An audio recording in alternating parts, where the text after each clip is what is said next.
Jangan kemana-mana, tapi berada di sini untuk sholat ilmu dengan beliau. Untuk itu kami persilahkan kepadanya untuk menyampaikan materinya.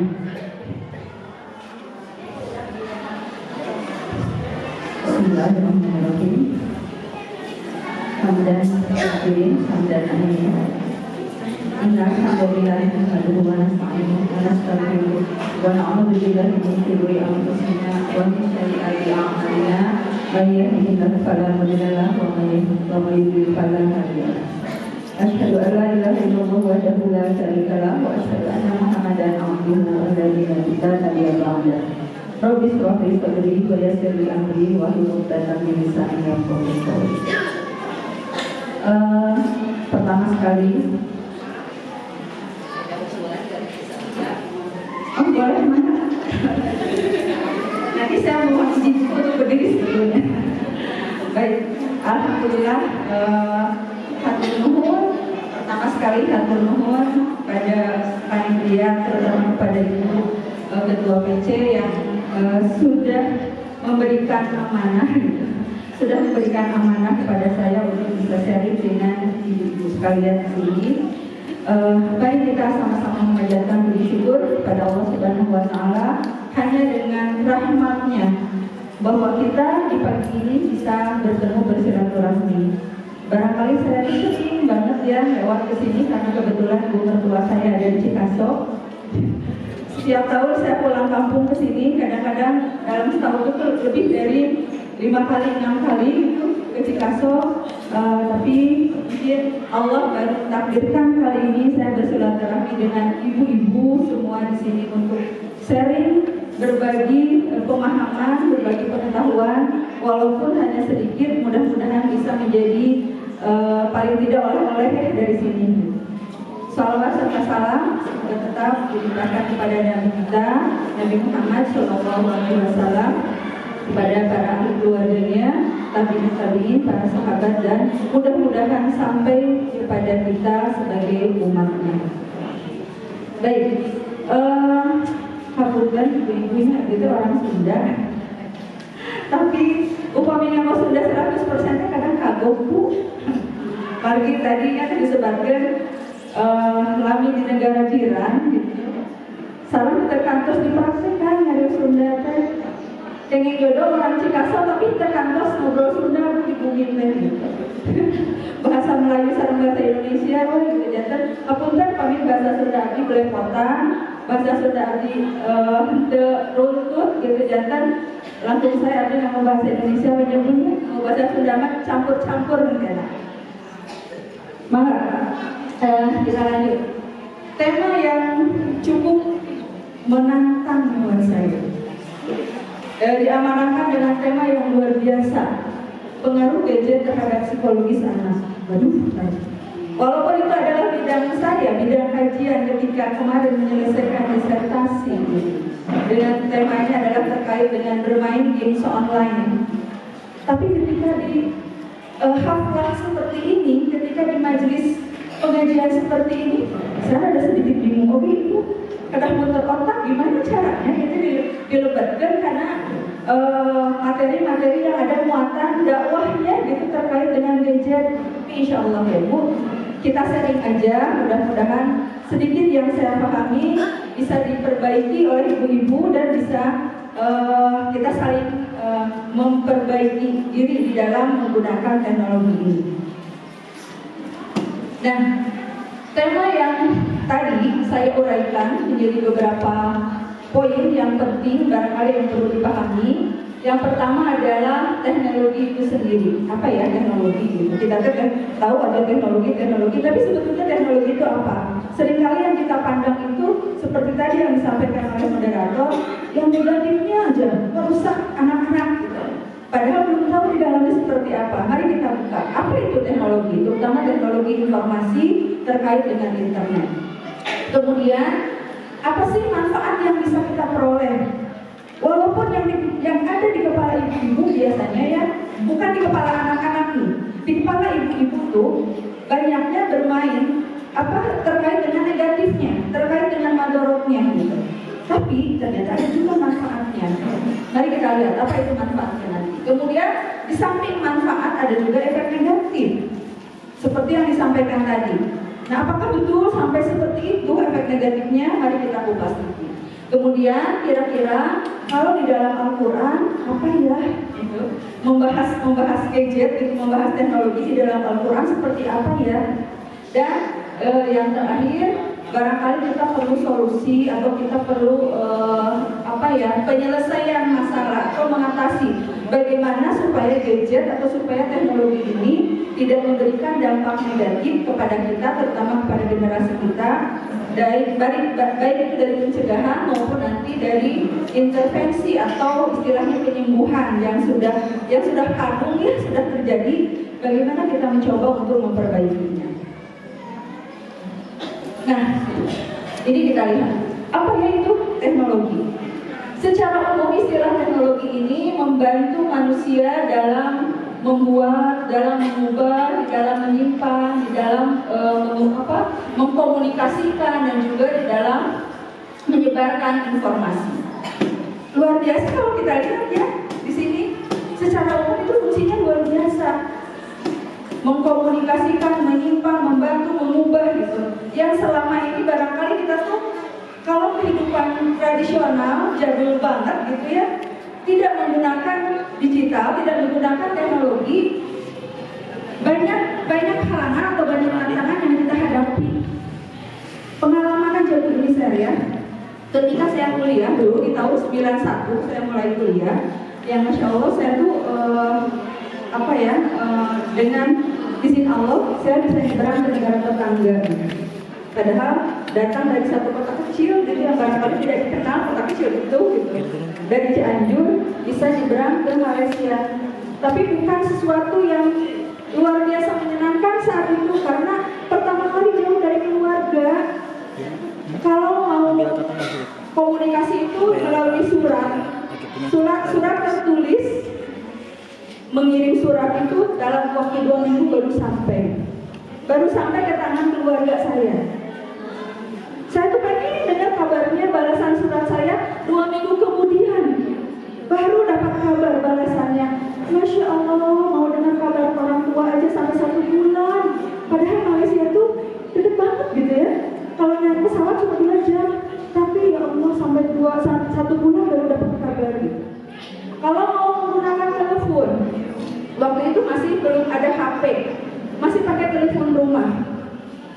Saya bisa aja, mudah aja menggunakan telepon. Di asrama ada telepon partifonnya, telepon umum. Tapi di rumah saya ini belum ada telepon. Di warga itu hanya beberapa rumah yang ada telepon, yang rumah itu gede-gede itu, yang gedung-gedung aja yang ada telepon. Rumah saya, ya Allah, mana dari teleponnya?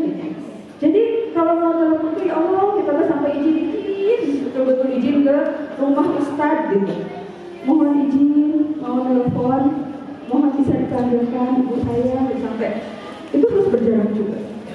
Nah sekarang dengan adanya media internet, media teknologi, setiap orang, saya sekarang kalau bertanya ke mahasiswa bukan siapa yang tidak bawa HP, bukan bertanya siapa yang bawa HP, tapi sebaliknya siapa yang tidak bawa HP.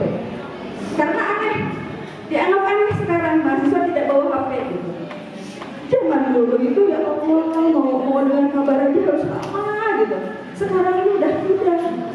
Nah, ketika dengan keadaan mudah seperti ini, maka informasi itu dengan sangat cepat menyebar. Saya mau mendengar kabar keluarga yang sedang umroh aja tinggal klik, bisa video call gitu.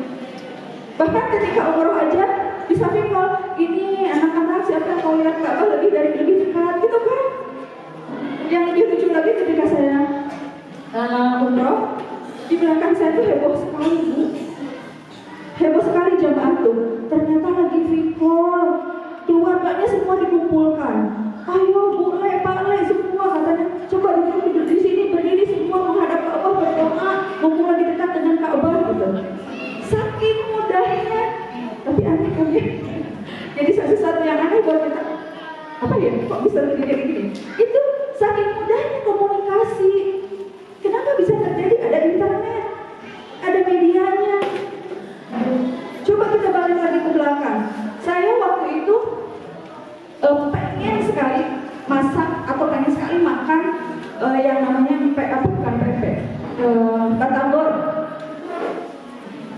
ya susah Bu, ayah batagor gitu. Padahal mau banget gitu. Aduh gimana caranya ya, mau batagor, mau masak sendiri, terang resepnya, resep kamu masak gitu. Terang resep batagor gimana caranya? Tulis surat lah ke saudara-saudara yang ada di sini, yang ada di Bandung. Kalau enggak kan batagor yang terkenal batagor Bandung ya.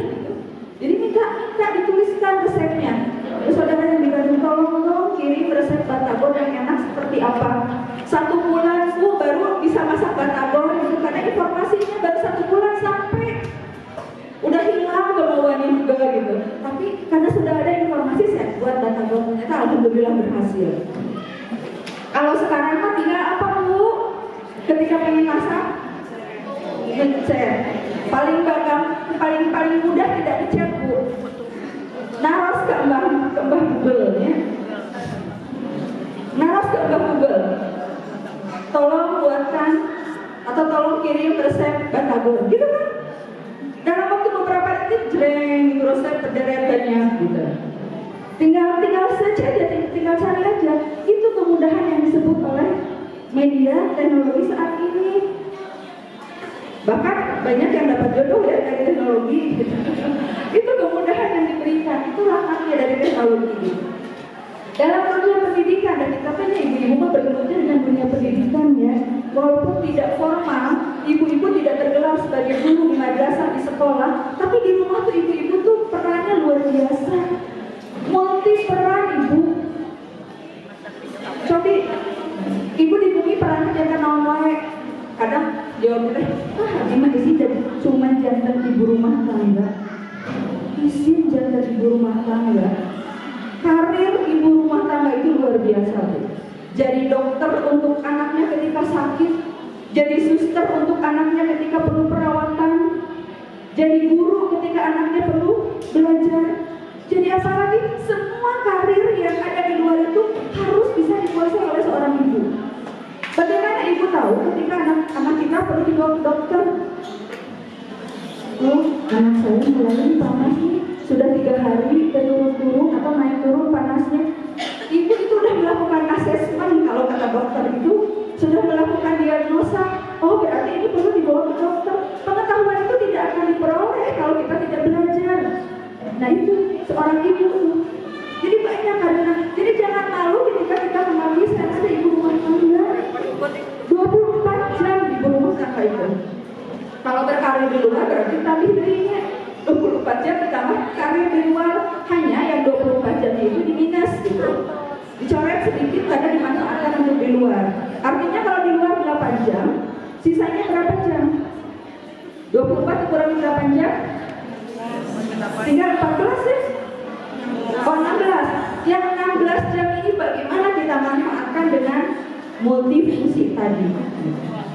Oke, baik Ibu.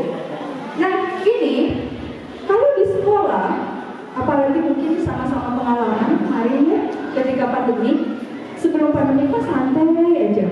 Ibu tuh lepas tangan ketika anak belajar di sekolah, biarin aja ada gurunya di sekolah gitu. Tapi ketika pandemi kemarin, ibu dilibatkan anak-anak belajar. Saya tuh banyak komplain, banyak curhat, laporan dari guru-guru. Ini teh yang sekolah teh anaknya apa ibunya? Karena yang ngerjakan PR ibunya, yang Zoom juga ibunya gitu. Anaknya kemana? Anaknya tidur. Anaknya kemana? Ujung-ujungnya anaknya memanfaatkan untuk main games gitu. Nah, jadi bagaimana kita memanfaatkan teknologi ini untuk dunia pendidikan? Luar biasa perannya. Menjadi pengganti, menjadi pelengkap, dan bisa jadi mengganti menggabungkan antara yang manual yang biasa kita lakukan dengan teknologi yang saat ini, sehingga menjadi lengkap sempurna apa yang menjadi target pendidikan. Nah kemudian bidang-bidang lainnya, bidang kesehatan, bidang ekonomi, bidang hukum, itu semua perlu teknologi, itu semua mengaplikasikan teknologi ya. Contohnya Bu, bidang kesehatan sekarang, Ibu kenal Halodoc? Halodoc. Ada aplikasi Halodoc ya. Kita bedah angkat, Ibu bedah link ke dokter. Cekap, Ibu klik mau konsultasi ke dokter. Halodoc, ada aplikasinya di internet.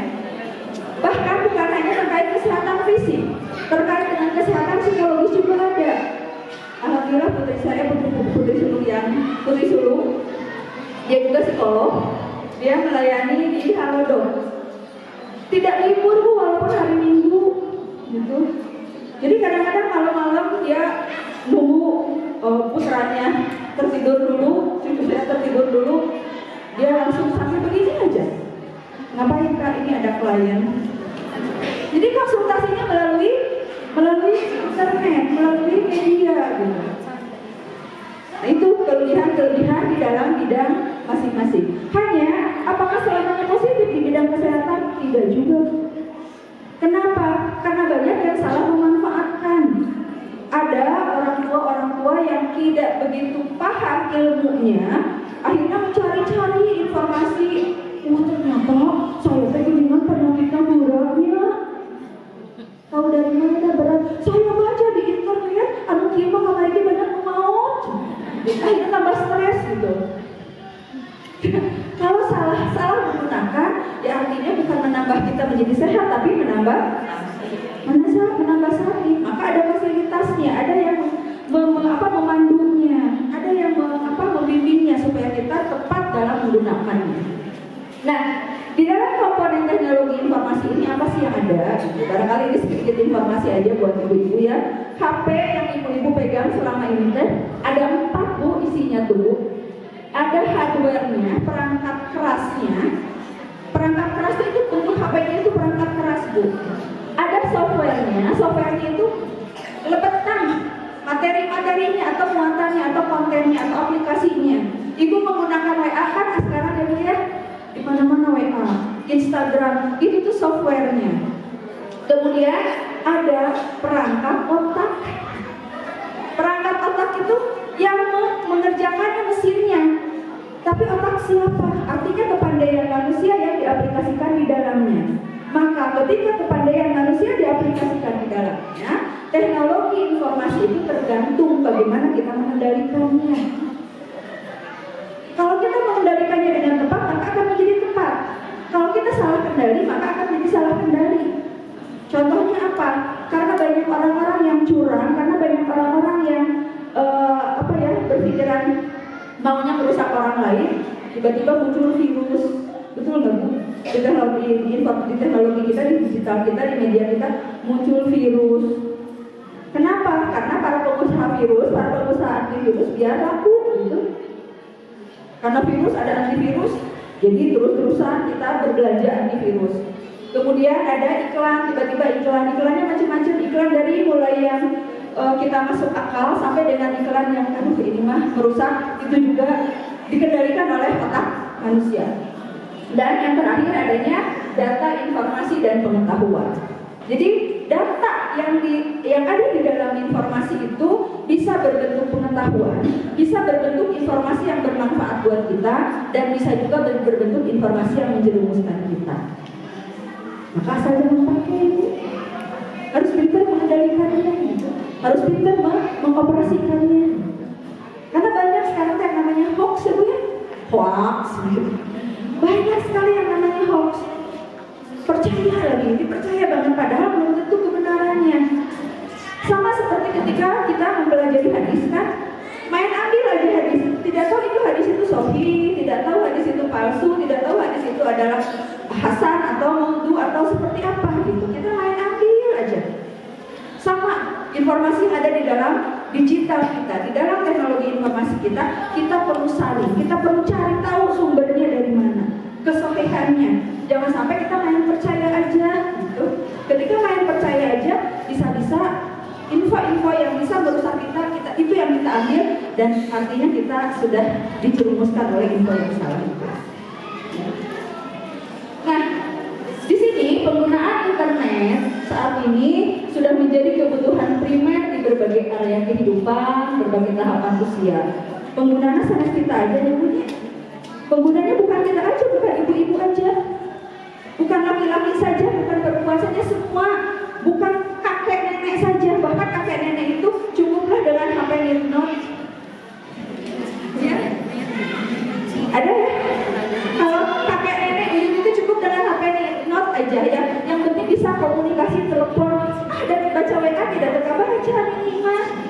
baca Uyun mah gitu. Jadi cukup Uyun mah bisa telepon aja, SMS oke tidak baca. Jadi, nah sekarang temanya di sini adalah untuk anak. Artinya banyak pengguna anak-anak. Bahkan sekarang saya seringkali melihat bukan anak-anak lagi, bayi yang baru belajar ngomong, bayi yang baru belajar untuk mengetahui dunia, dikasihlah HP tersebut, dikasihlah gadget tersebut. Jadi penggunanya memang banyak, penggunanya memang di berbagai area. Kemudian, nah teknologi mengubah cara kita, cara manusia itu membangun relasi. Betul nggak Bu? Teknologi mengubah kita membangun relasi. Silaturahmi kita dibangun dengan teknologi saat ini. Terutama kemarin pilu tahun itu saudara kali lebaran Bu? 2 lebaran? 3 lebaran? 2 lebaran ya? Tidak perlu datang, cukup dengan WA 10 jari disusun. WA. Ya Allah, saya malam takbir sampai dengan sholat Idul Adha, Idul Fitri itu hanya ngeliat WA, ngabalasan chatting. Banyak kan yang begitu ya, cuma ngabalasan chatting selamat Idul Fitri, gitu, mohon maaf lahir batin, nggak apa-apa, itu silaturahmi. Tapi Ibu jangan sampai ketika sholat fokusnya untuk balas ucapan selamat hari raya gitu. Ketika kita berhadapan dengan anak-anak, kayak sekedarnya, mama nggak balas ya selamat Idul Fitri. Padahal anak yang di depan mata mau ngobrol, mau curhat, mau diskusi. Ketika lebaran mau sesuatu lah intinya, jauh-jauh katanya mudik sekarang ada di depan kok dicuekin, mama malah balasannya kartu Idul Fitri di WA.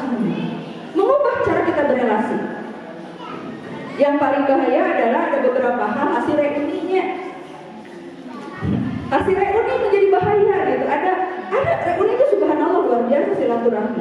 Memanjangkan silaturahmi yang memang dari sudah sekian tahun tidak bertemu. Ketemunya apa? Melalui FB, melalui WK kan gitu. Saya dengan teman-teman SD setelah 30 tahun baru bisa ketemu. Oh, disusur satu-satu melalui WA. Ternyata akhirnya bisa ketemu. Hanya sayang seringkali reuni-reuni itu ujungnya berbuntut, tidak indah.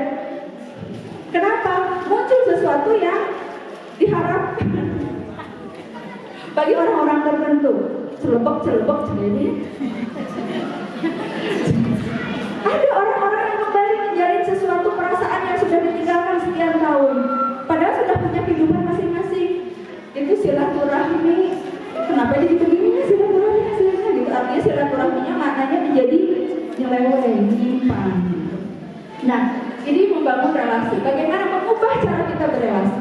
Kemudian internet juga sebagai memberikan pengaruh terhadap kondisi kesehatan mental seseorang. Kesehatan mental kita pun diuji dengan internet. Apakah Ibu sekarang sedang sehat mentalnya? Insya Allah ya. Sedang saum sehat Bu, insya Allah. Tapi kadang-kadang, menjadi cemas. Hari saya bawa HP-nya kayak gitu. Ternyata HP nggak kebawa, ketinggalan. Kebayang nggak Bu? Ibu lebih senang atau lebih bimbang HP ketinggalan atau dompet ketinggalan Bu? HP. Ada yang masih lebih bimbang ketinggalan dompet daripada HP? Jarang ya. Lebih bimbang ketinggalan HP daripada dompet. Nah, karena dompetnya kosong. Iya deh. Sekarang mah jarang atau nyimpen cash di dompet. Kenapa? Karena sudah ada e-money. Sudah ada uang elektronik. Dikit-dikit uang elektronik, apa-apalah ketinggalan dompet mah masih tenang. Tapi ketinggalan HP, saya pulang kumaha atunya, nggak bisa pesen, nggak bisa kendaraan online. Gitu. Tapi ketinggalan dompet, masih bisa pesen kan ada uang elektronik di dalamnya. Gitu. Jadi, nah itu mengubah mental kita. Kadang-kadang kita menjadi tidak sehat gara-gara gadget. Tapi kadang-kadang orang menjadi lebih sehat dengan gadget.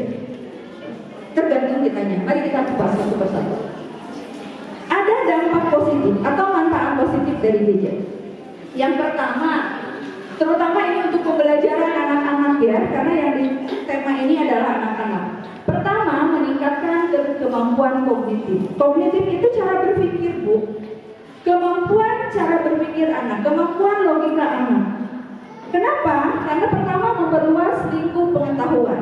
Kalau dulu anak-anak pengetahuan hanya terbatas mendengarkan dari guru, hanya terbatas membaca buku yang sekian berat dibawa-bawa dengan tenteng-tenteng. Sekarang itu enggak.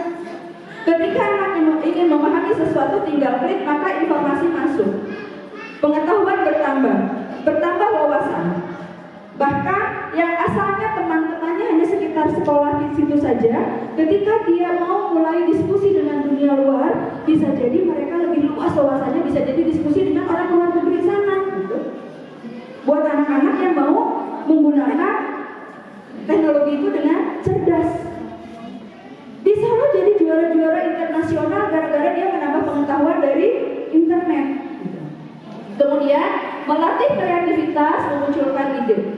Dengan membaca, dengan melihat apa yang ada di internet, maka muncullah, oh iya, saya jadi keidean nih, saya pengen nulis ini, saya jadi keidean nih, saya pengen memvideokan ini, saya jadi keidean nih, saya mah dakwahnya sekarang mau pakai video, kemudian diupload di Instagram.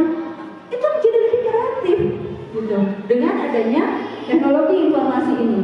Kemudian belajar hal-hal yang baru yang selama ini tidak diketahui, maka dia dapat baca, dapat dipelajari melalui media yang tinggal klik yang ada di tangannya saat ini. Kemudian yang kedua, meningkatkan keterampilan sosial dan emosi. Ada anak-anak yang sulit sekali membangun relasi dengan orang lain ketika berhadapan begini.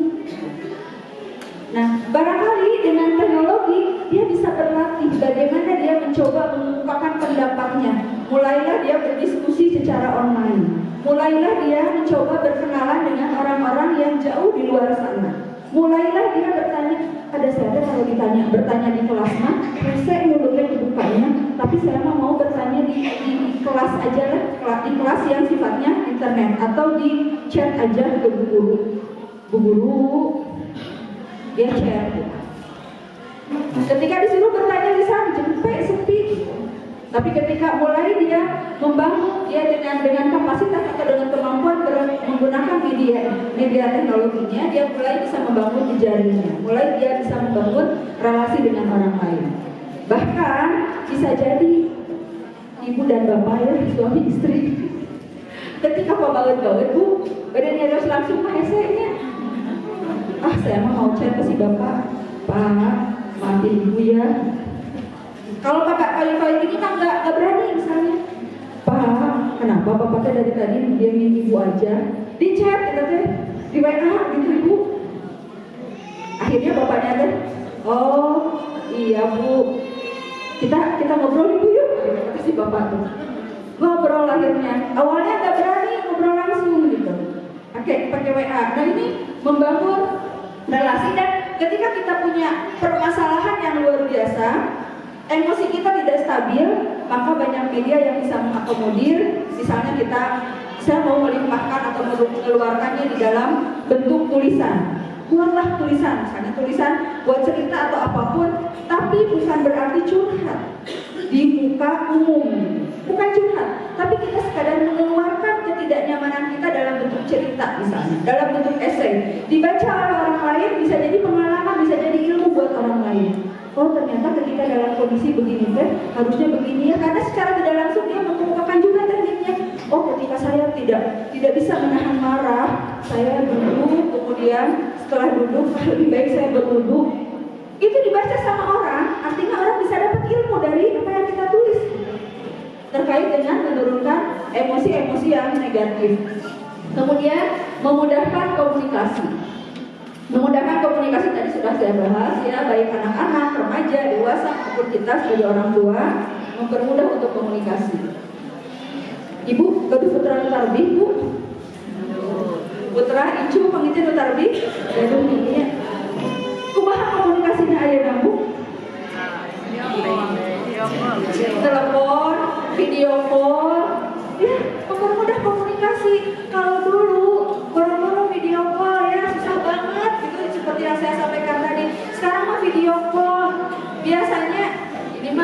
Saya aja pribadi baru punya cucu 1, tinggalnya jauh di Depok sana.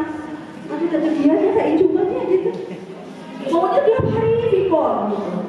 Maunya tiap hari video.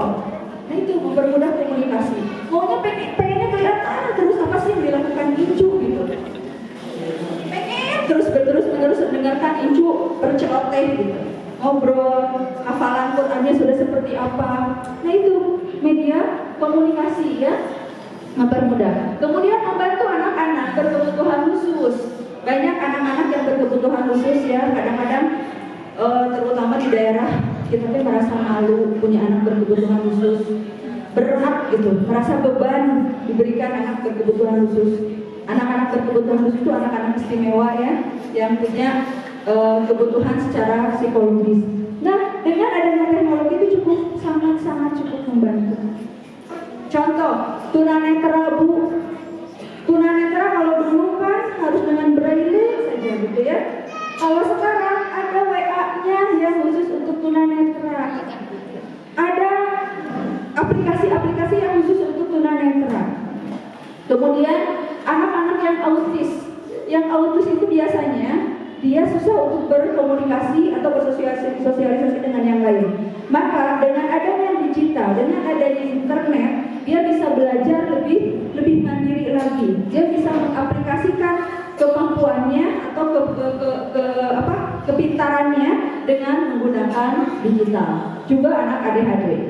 ADHD itu yang tidak bisa diam ya, mudah terganggu konsentrasinya.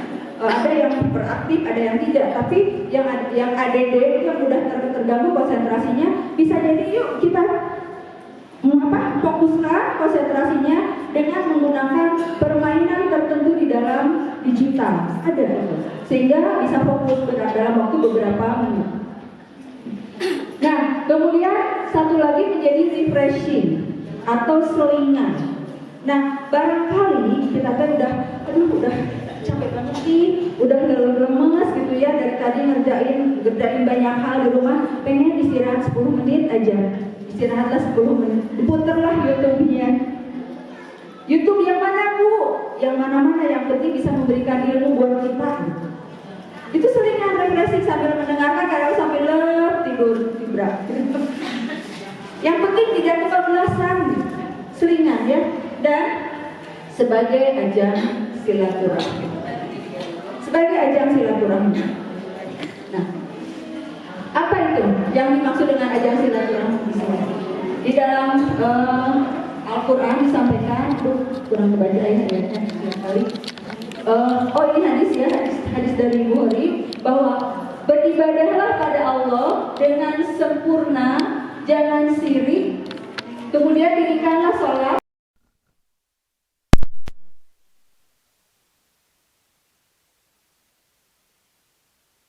Banyak cara. Tapi harus lihat kondisi. Kadang ada dalam situasi tertentu orang itu lagi sedang tidak mau ditemui gitu. Maka kita bisa menyampaikan duka cita kita bisa menyampaikan doa kita melalui internet atau melalui WA ataupun melalui media apapun. Intinya tetap silaturahmi itu berjalan gitu. Nah, apa yang diharapkan di sini dari silaturahmi ini? Ini kata silaturahmi ini mengandung rahmat dan kasih sayang. Jadi silaturahmi harus dilakukan oleh umat Islam tanpa ada terkecuali. Ya, bukan hanya pada mereka yang memiliki kaitan hubungan keturunan saja gitu. Dengan siapapun, seperti saya sampaikan tadi, dengan teman-teman yang sudah sekian puluh tahun tidak bertemu, maka jalinlah silaturahmi walaupun kita bertegur sapa hanya melalui media gitu. Gunakan media, gunakan teknologi yang ada ini bukan hanya untuk menonton Korea saja gitu. Adik Korea pada silaturahmi lagi sama artis Korea hese nyebunya gitu. Nah, untuk sahabat-sahabat kita, saudara-saudara kita terutama yang susah untuk kita datang secara fisik gitu. Ibu mungkin punya saudara tinggalnya di Saudi Arabia. Kan bisa silaturahmi tiap saat dengan menggunakan media gitu. Ya. Saya anak-anak tidak di rumah, tidak serumah sekarang. Yang satu di Depok, satu di Jakarta, satu di Bandung, tapi sudah berbeda rumah. Tetap saya masih melakukan kontak-kontak, punya WA grup keluarga. Tetap saya masih tahu apa yang dilakukan anak-anak. Itu kan silaturahmi, apalagi dengan keluarga besar. Gitu. Jadi dibuat media ini menjadi ajang silaturahmi. Media sosial ini menjadi sarana termudah untuk bersilaturahmi, tetapi bagaimana nanti dampaknya untuk kita, untuk kesehatan mental kita. Yang dimaksud dengan media sosial itu apa? Banyak ya Bu ya. Ada, kalau yang lebih familiar dengan kita, WA,